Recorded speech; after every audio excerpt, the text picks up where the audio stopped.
50 years ago, your mother shot your brother and sister.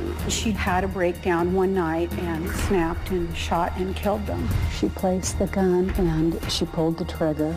She tried to shoot you. 3 siblings are dead, but there is one survivor. You're looking for a sister who's been a mystery. She is alive. Until now.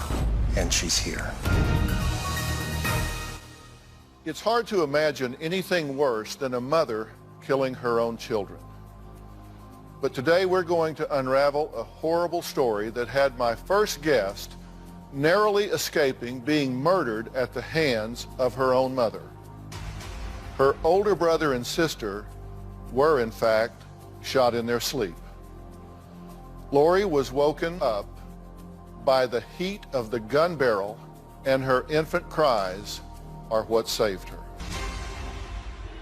In February of 1962, my father was working a late shift. The 3 of us children were at home with our mother. I was 2 months old.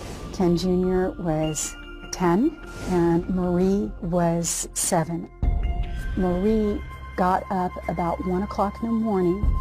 My natural mother sent Marie back to bed, and then she got one of my dad's guns and loaded it and walked into their rooms, and just behind their right ear she placed the gun and she pulled the trigger.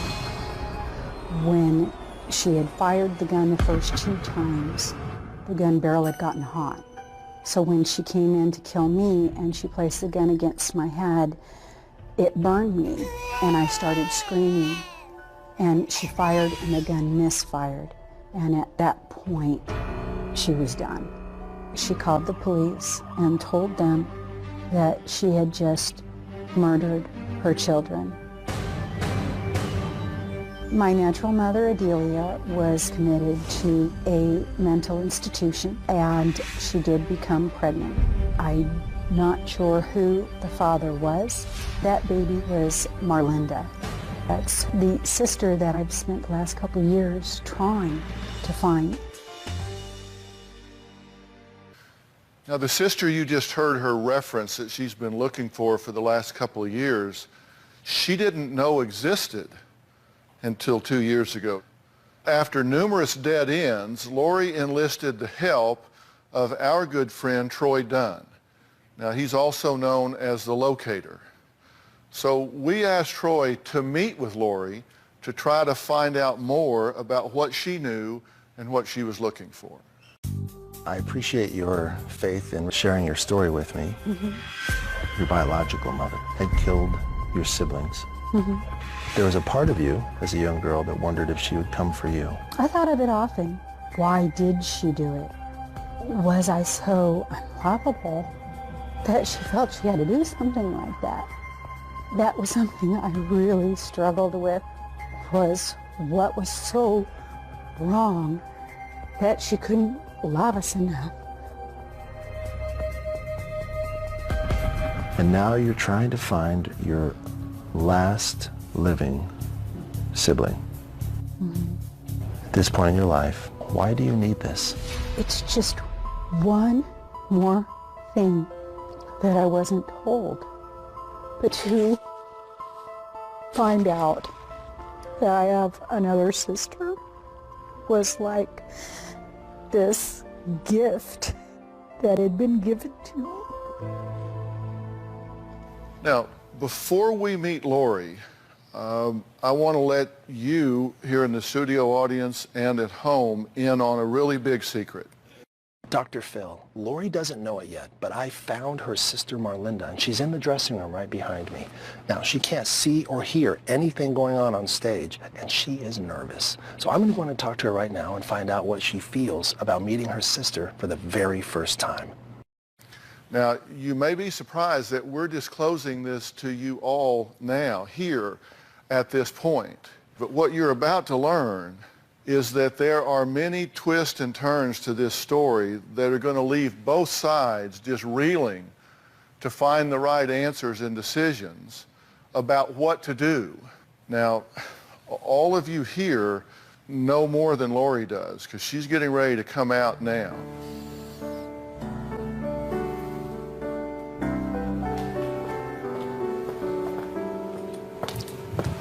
Dr. Phil, good to meet you. Hi, good to How are meet you too.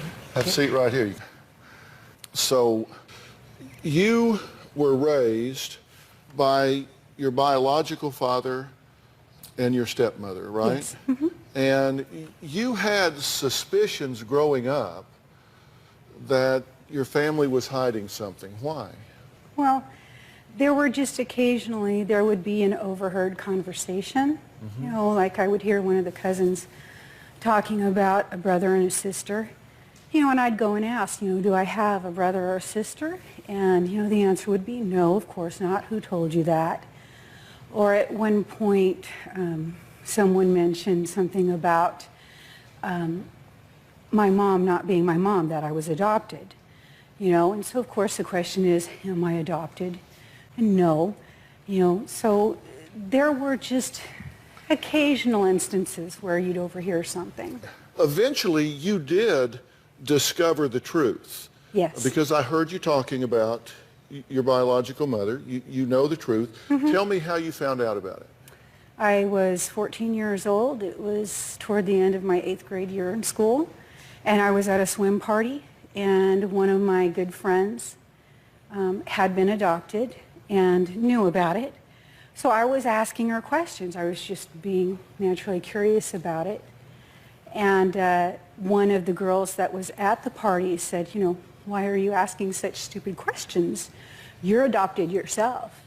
And it was like, no, I'm not. And she was, oh, yes, my mom and your aunt are friends, and I heard them talking, and your mom was this crazy lady that shot and killed 2 of her kids. And it was just, you know what, you shut up. You don't know what you're talking about. You know, leave me alone. I just got very angry, and the angrier I got, you know, the more she talked, the more detail where I began, you know, to think, this cannot be happening to me. This cannot be true. Who picked you up from the pool party? My stepmom. Did or you my say mom. something to her about it? Yes, we had a conversation on the way home. And what did she say? I wanted to know if it was true, and she said yes. And then she did tell me that I had had a brother and sister, that my dad had been married before, and that my natural mother had a breakdown one night and snapped and shot and killed them. And she said, don't bring this up to your father. Yeah. Why? She said that this, and understandably so, had devastated my father, that had just destroyed him. And so these people had, for 14 years, you had lived a lie, but you continued to with your father. You didn't say anything about it. No. Were you okay with that? No, And then when you went to college, you start looking around and you find old newspaper clippings and articles, and that's when you got a lot of detail, right? I got more detail. Yeah. Were you concerned about having children yourself and concerned about genetic transmission from your mother to you and from you to your children? Yeah, there was a lot of trepidation as far as what type of mother would I be. You know, I had grown up my whole life. That's all I wanted to be, was a mom. Now you're looking for a sister, maybe alive, maybe not. Do you have concerns that she might be like your mother? No. No, I don't. Because at this point, I know. Now, have you in your life struggled with any mental illness issues or any medical issues that might be hereditary? Yes, bipolar. Have you ever had an episode that of either severe depression or suicidal tendencies or a violent outburst or something like that? Violent outbursts and depression, severe depression. So when you say that your bipolar caused violent outburst, give me some detail. What does that mean? Well, a teacher made me mad and I threw a desk at her. What's the emotional journey after you've had one of your episodes? Sometimes I regret it. Sometimes I think, oh, they deserve that. So. Genetic problem. If your sister were alive, what would you want to say to her? That it is such a joy and a gift to me to know that I have another sister. that she's loved and that she's treasured, and that I just so look forward to meeting her and getting to know her. I have children and grandchildren. They want to know their aunt. And I would hope that she would feel the same.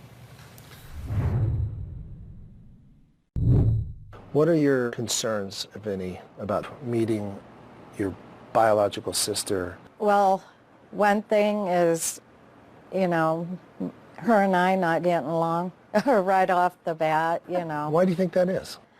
Because how I can be. Because of your unpredictable Yes. emotional swings? Yes. And my husband, he goes, sometimes you could be a bit cold. I don't want her seeing that part. I would hope that she would feel the same. And if she has passed, you would want to know that as well. Yes, yes. Well, we're going to take a break. And I will tell you that you know that Troy is here. Yes. And he has been able, as is his way, to find some information. Okay. Also, coming up, you're going to hear what happened when Lori tracked down her biological mother, the woman who, after murdering Lori's two siblings, nearly killed her too. We'll be right back.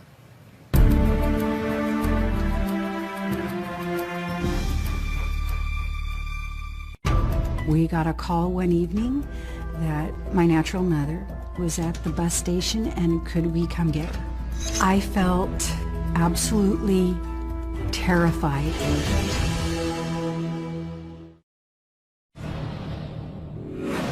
My mother committed a horrible double murder. Before this crime occurred, my mother, Adelia, had another daughter, Linda, and she poisoned her with baby aspirin. So at the time of the crime, Linda was in a state hospital. She had suffered severe brain damage. Well, the fact that my guest is here today is a miracle. Because 50 years ago, her mother poisoned her sister, Linda, leaving her with severe brain damage, then shot and killed her two other siblings while they slept. Then she went to Lori's crib and attempted to shoot her too, but the gun misfired. Decades passed, and then just 2 years ago, Lori discovered that her mother was in a mental hospital and had given birth to another daughter, Marlinda. When I say mental hospital, she was incarcerated at this point. No one knows what happened to that little girl. So Lori enlisted the help of the locator, Troy Dunn, to find her only surviving sister, if she is even alive. So please welcome Troy Dunn.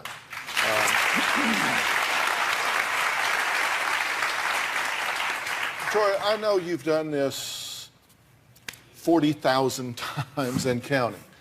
But I cannot imagine a situation in which there were more obstacles than this. You have a woman that is given birth while incarcerated, and there's a mental hospital involved, and all of those rules and regulations where these things are sealed up.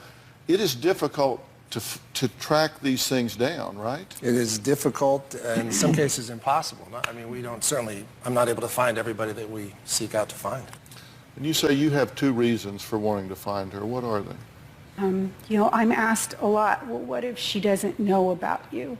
And in this day and age, at some point, I feel that she's going to find out that she was adopted. Either when her parents pass away, she finds paperwork, or some relative's going to come out of the woodwork like they did with me and give her the truth. So if she goes hunting, I don't want her story to end at a mental hospital with a mother who was convicted of murdering her children. I want her to know that there is grace and joy beyond that story. In fact, Lori herself was afraid to meet her biological mother, but she did actually track down and meet her biological mother. Here's what happened. When I was in my 20s, I reached out to doctors to find my natural mother. We got a call one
Swear I won't forget this, why do I regret this? In my mind reckless, thoughts are feeling endless. Sitting up I'm breathless, anxiety's infectious. I feel so defenseless, betrayed and embarrassed. I hate being open, I hate being broken. I feel like an ocean filled up with emotion. Anger ain't a potion, rub it on like lotion. I can feel it soaking, reopen, the scars have awoken. I can't move on till I let go.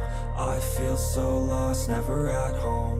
Need to be strong, every breath hold. Cause I can't move on till I let go. I can't move on till I let go. I feel so lost, never at home. Need to be strong, every breath hold. Cause I can't move on till I let go.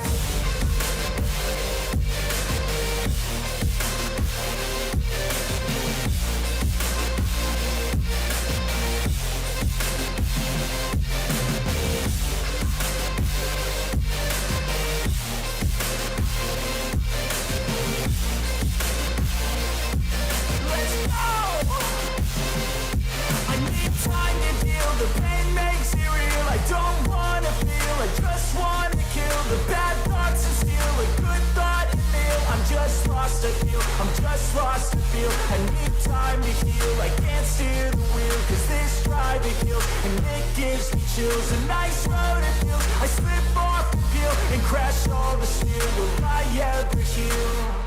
I can't move on till I let go. I feel so lost, never at home.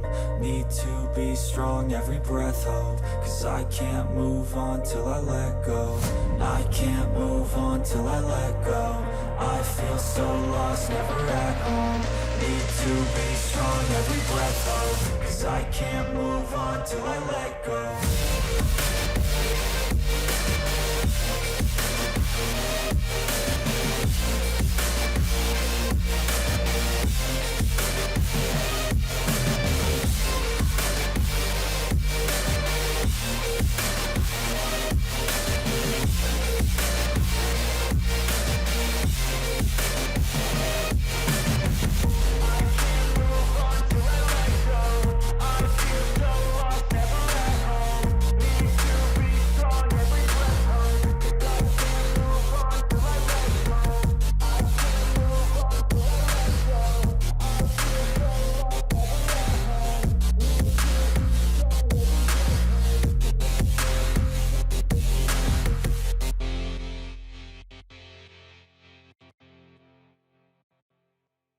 Evening that she was at the bus station and could we come get her? I felt terrified. I asked the kid's dad, Grant, what are we gonna do? We packed up and drove down to the bus station. My husband, Grant, was a gun owner. He had a loaded gun in the car underneath the driver's seat because we did not know what situation we were walking into. When we got to the bus station, there was just this older gray-haired lady sitting in the station, and I look like her. I felt chills. How did my dad love me so much when I looked like her? And he couldn't even speak her name. It's horrifying to think that, oh wow, all of this is true, and this is my natural mother. All right. Now, Troy, you've been working hard to gather information. Why don't you share with Lori what you found out? Well, I promised you when we spoke that there could be a number of different outcomes, Right. a number of different ways this could go. And I did find some information about Marlinda. Okay. And that information led me to her location. And she is alive. And in fact, I spoke with her on the phone to find out if this would be something that she would be interested in doing. Okay. And she said yes, and she's here. Thank you. Thank you very much. Are you ready to meet her?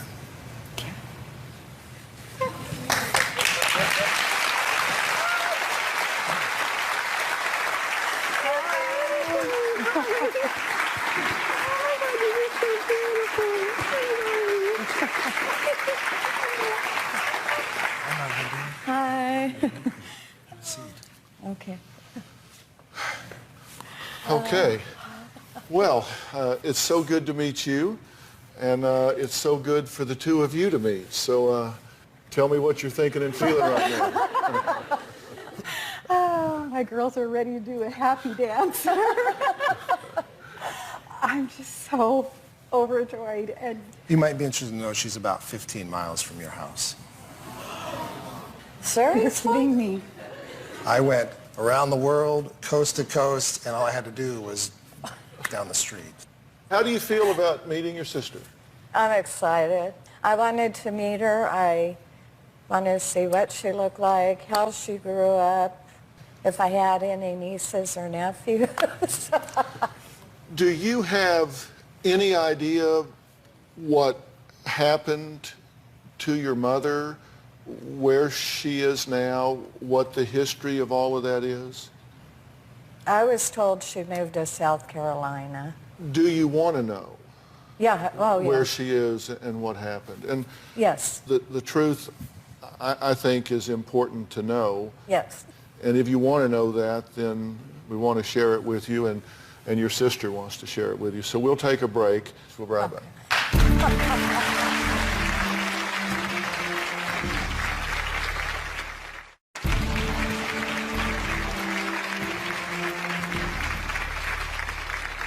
Well, after 2 years of desperately searching, Troy Dunn located Lori's sister Marlinda and just reunited them for the first time right here. Now, Marlinda does not know anything about her biological mother. And as I've said, you know, these things are not always happy.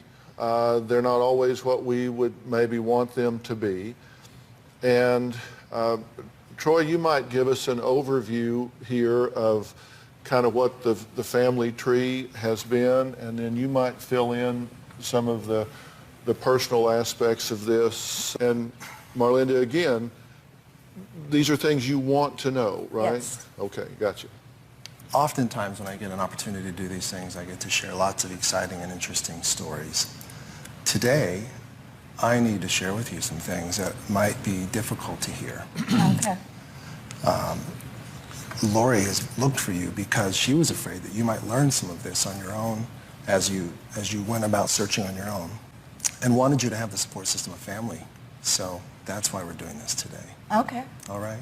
Okay. You are one of 5 children, 4 girls and a boy. Wow.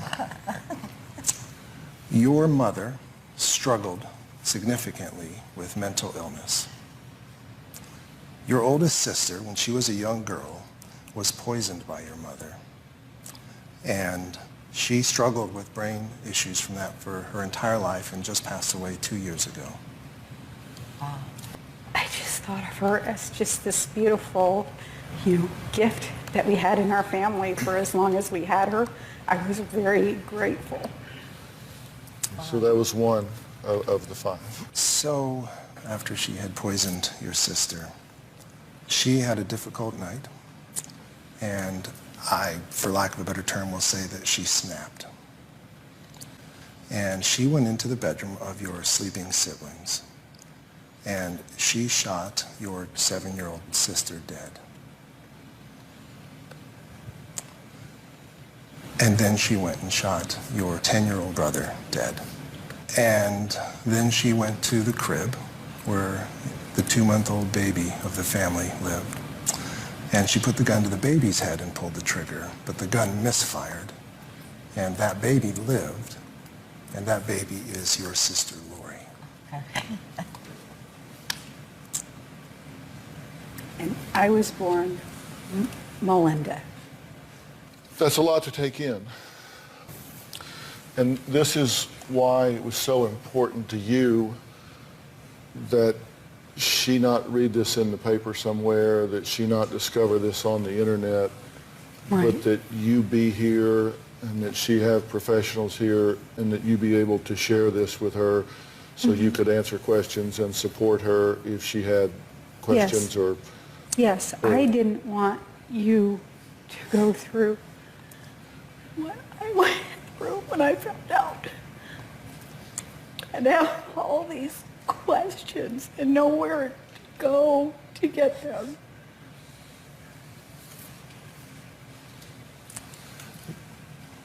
I wanted you to know that you're loved and you're valued, and that what you have to say counts and your feelings count. Now, do you know why I'm the only one she gave up? When you were born, your mother was incarcerated. So you were conceived and birthed in an institution where she was incarcerated. So she didn't have a choice. Okay. She had no choice because she was a prisoner. Yeah. And so she couldn't keep you at that point. And so what it boils down to is you too are the survivors. Yeah. Of those 5. You two made it, and that's why Troy was on such a mission to bring you two together, because you two made it. And you go from here and you build it a step at a time. How do you feel about what you've learned? Well, it's kind of sickening knowing my mother had done that.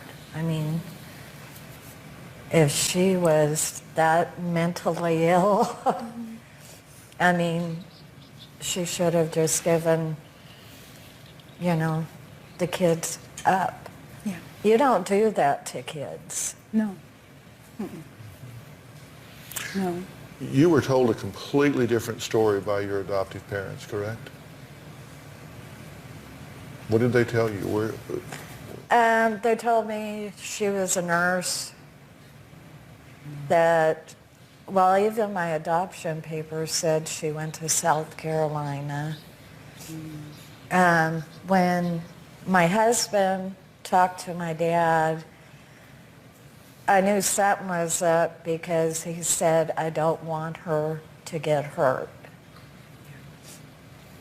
And that's when I've kind of thought in my head, there's something more than what I've been told.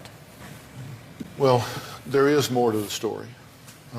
You won't believe what happened when Lori and her son visited her biological mother. We'll talk about that when we come back.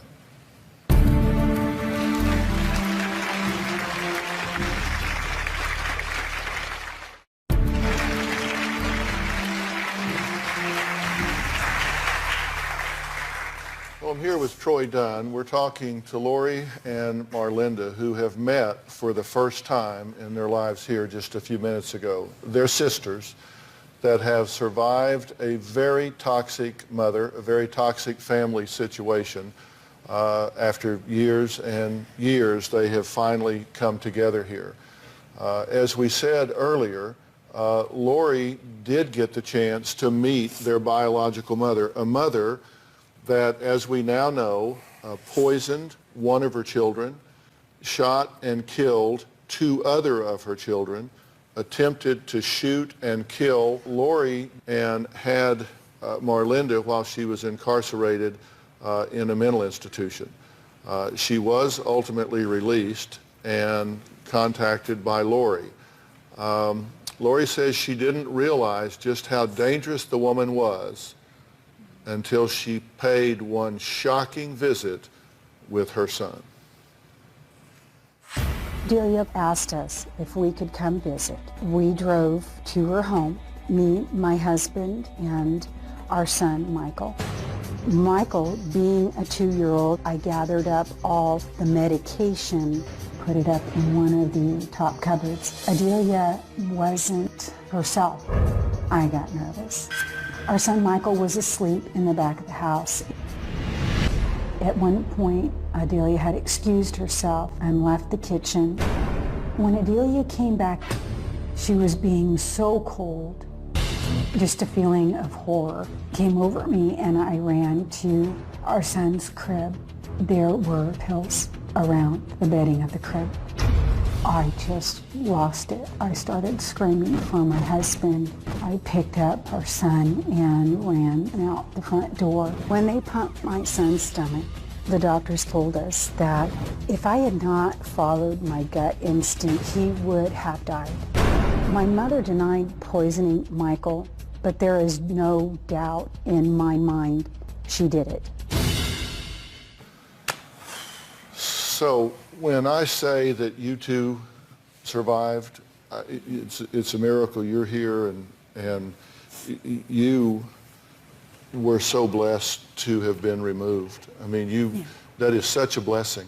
Oh, yes. That you were removed from her and had the opportunity to live apart from this woman. And I hope you see that as a blessing in your life. Oh, yes. And I hope you two see it as a blessing to come back together now. Very much. And get to know each other. I do feel blessed that I was given to, my parents were great. Yeah. So But am I. Yeah. hearing about it, I'm just like, I can't believe it.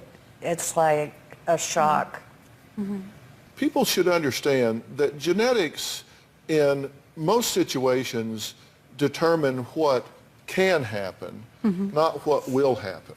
And let me just say this in closing here. Relationships aren't based on blood. Right. They're based on history and experiences. You two are adults. If you have a relationship, it will be because you build one. Right. And you are only 15 miles apart. So you will have the opportunity to meet a step at a time.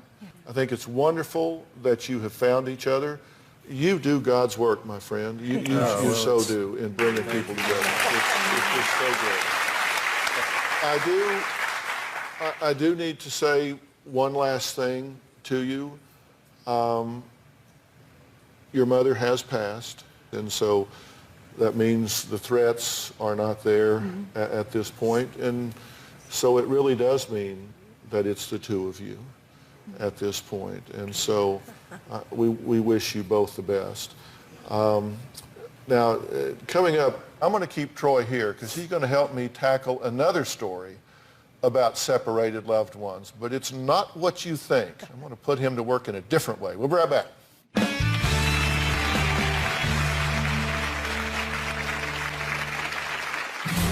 3 weeks after Tim and I were married, I found text messages on his phone from his ex-wife, and he's like, I want you, I want our family back. There were several text messages, at least a dozen, and less than 200.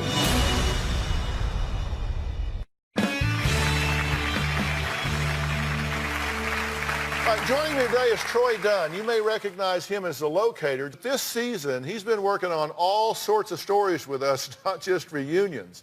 This guy has been really bringing families back together for so long, and it doesn't just have to be families that have lost each other in the universe. It can be families that have lost each other emotionally. They've lost each other just in their lives and in this busy workaday world. And I thought, this guy's got too much experience and talent to just be in that one lane. So I've kind of put him on an 8-lane highway here. My next guests have been married, divorced, reunited, separated, reunited again. Now, did you get that? And now want to know if it's a good idea to marry for a second time. Take a look. Tim is my true soulmate. But Tim and I have broken up 7 to 8 times since 2009. He has hung up on his ex-wife. I love Mitzi with all my heart, but I was with my wife for 10 years. That relationship is certainly not anything you can throw away. 3 weeks after Tim and I were married, I found text messages on his phone from his ex-wife asking him if he wanted the house, and he's like, I want the house, I want you, I want our family back. There were several text messages, at least a dozen, and less than 200. I took the marriage certificate, I ripped it up, I filed for divorce about 4 days later. These messages were strictly a vent for me to get that out of my system. I never once cheated on Mitzi, so I felt like it was an overreaction. We got back together less than a month after we divorced. 4 months later, I found an email to his ex-wife begging her back. I wasn't out to hurt Mitzi at all. It was private information I didn't think she would ever find. After I found the emails, I just let it go and I got back with him. Just last month, Tim asked me to marry him, and I said yes. I feel like I'm ready to marry Mitzi, and the problems we've had in the past with me and the ex-wife behind us. I hope that Dr. Phil and Troy will be able to help me figure out what I need to do with Tim. Should I give this guy another chance? Y'all have been knowing each other how long? Almost 4 years. Oh, this is all in 4 years? Okay, can we go through the timeline here? Troy, follow me along here. I know, close your mouth. Troy's like, what? Okay, so May 5th of 2009, you guys meet, right? But you've been married before. Correct. Were you married at this time? No. May of 2009, you're divorced. Correct. 1 month later, you move in with Tim. Okay? Right? Correct. Correct. All right. A month later, you move out. I do. How come? Because he still wasn't over his ex-wife. All right, so 2 years later, Tim asked Mitzi to marry him. So you say, because you think I'm he's... hesitant, yes. But you did say yes. I did say yes. But because you think he's finally over her. I hope he is. Because it's now been 3.5 years. Exactly. So Mitzi marries Tim. 3 weeks later, Mitzi files for divorce. 3 weeks later. Why? I found text messages on his phone. Two. His ex-wife. But you're over her. Not as much as I thought. 2 months later, the divorce is finalized. Less than 3 weeks later, you start dating him again. So now we're in like January of 12, right? Correct. So 5 months later, you break up with him again. A month later, you get back together with him, right? It took a long time to get over my ex-wife. Mitzi is fully in my heart. I love her with all my heart. Mm-hmm. Okay, over the next 6 months, Mitzi and Tim break up 3 more times. So 1 month after another breakup, Tim proposes to Mitzi, and Mitzi says yes. That brings us up till about now. Correct. Okay, so you said yes again. I did. Reluctantly? I'm just afraid to let my guard down. I'm afraid that I'm going to get hurt again. You're worried. I am worried. How long you been married? 25 years this May. How many kids you have? 8. So you're apparently good at it. I am fertile. You have 8 kids. I do. Everybody collects something. Yeah. What do you think of this? As I'm listening, it is funny to hear this crazy life because we're sitting here on the outside, but if I really stick myself in the middle of this and imagine that this is my daughter or my sister, I don't even understand clearly why we're here. I don't understand why you're still here. I love him. What is it you love? Just him. I don't like some of the things that he does. He treats you like yesterday's pizza that he reheats whenever he wants a snack. Boy, he's dogging on you something terrible. He actually talks about true love. Let's hear what you say about true love. I want this to work. I want to believe that I'm the one and only in Tim's life now, but I think if there was a knock at the door and it was Tim's ex-wife, I think he would take her back in a heartbeat. I have a place for my ex-wife, and at the same token, I have a place in my heart for my high school girlfriend. If you have that true love for somebody, I think that always stays with you. Coming up, Mitzi says she wants to know what I think she should do, but I'm not sure she really wants to hear what I have to say, but I'm going to tell her anyway when we come back.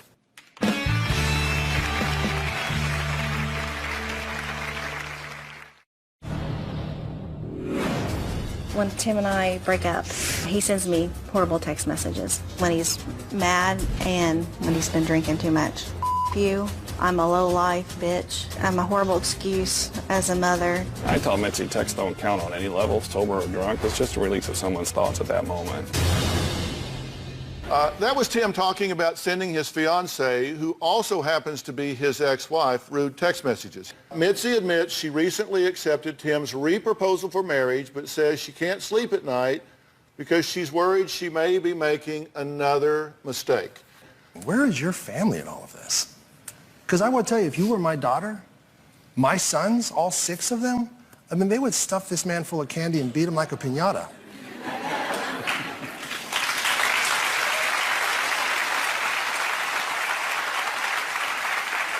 Is your family okay with this?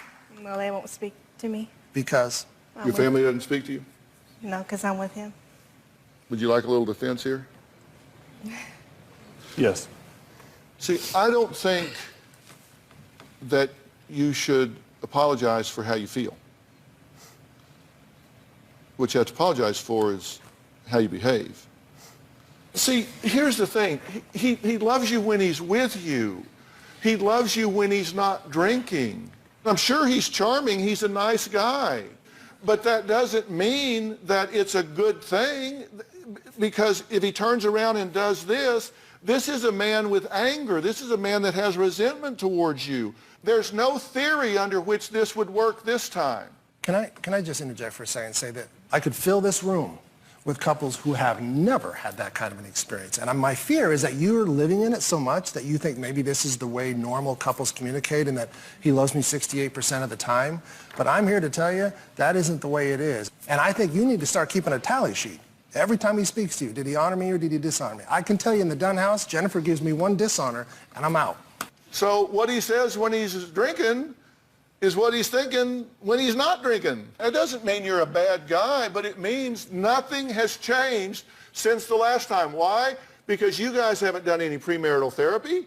You guys haven't done any resolution of issues. You've got to do an autopsy on your last several assignations. The last several times you lived together, got married, reconciled, did all of that. You've done nothing to heal what happened the last time. Until you do that, do not get married. Your family is correct. Do what you have to do to fix this or don't get back in. And you shouldn't want to get back in. You shouldn't apologize for the way you feel. What you should do is change the way you behave. And to do that, you guys need to sit down and resolve your issues. This is sitting down with a professional and working through this, and I am more than happy to arrange that for you. My gift to you. Are you willing to do that? Absolutely. All right, we'll be right back.